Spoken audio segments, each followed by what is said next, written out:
భారతదేశానికి మొట్టమొదటి ప్రధానమంత్రి నెహ్రూ గారు కొన్ని ద్రోహాలు చేశారు అని అనక తప్పట్లేదు. ఎందుకు అంటే ఆయన బాధ్యతారాహిత్యమో, అతి మంచితనమో, నిర్లిప్తతనో, నిర్లక్ష్యమో తెలియదు కానీ పీఓకే అనేది ఇప్పుడు పాకిస్తాన్ కంట్రోల్లో ఉన్నది.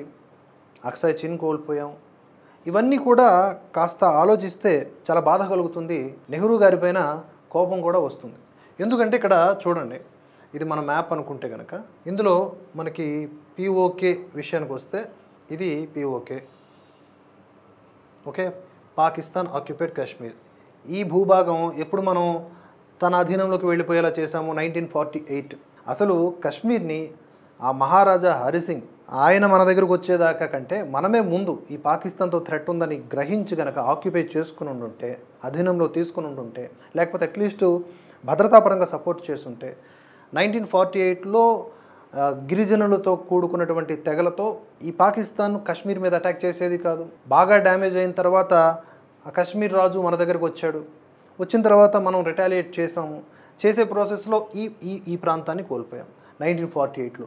అప్పటి నుంచి ఇప్పటి వరకు దీని కేంద్రంగానే మనకి రచ్చ నడుస్తూ ఉంది. దాని తర్వాత సరే అక్కడ ఇది జరిగింది కదా అని మన ఇండియన్ ఆర్మీని పటిష్టం చేయటము ఇవన్నీ చేయాలి కదా, బోర్డర్స్ని పటిష్టం చేయాలి కదా. అలా కాకుండా అది పక్కకు వెళ్ళిపోయింది, దాన్ని పట్టించుకోలేదు.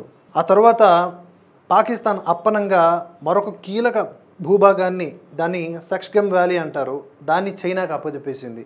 అది పీఓకే ఆక్యుపై చేసుకోవడమే కాకుండా దానికి ఆనుకొని ఉన్నటువంటి మరొక ప్రాంతాన్ని చైనాకి అప్పచెప్పింది. అక్కడితో ఆగిందా? అప్పుడైనా కళ్ళు తెరుచుకున్నామా అంటే లేదు. ఈ లోపల అక్షయ్ చిన్, ఇది చాలా ఇంపార్టెంట్ ప్లేసు.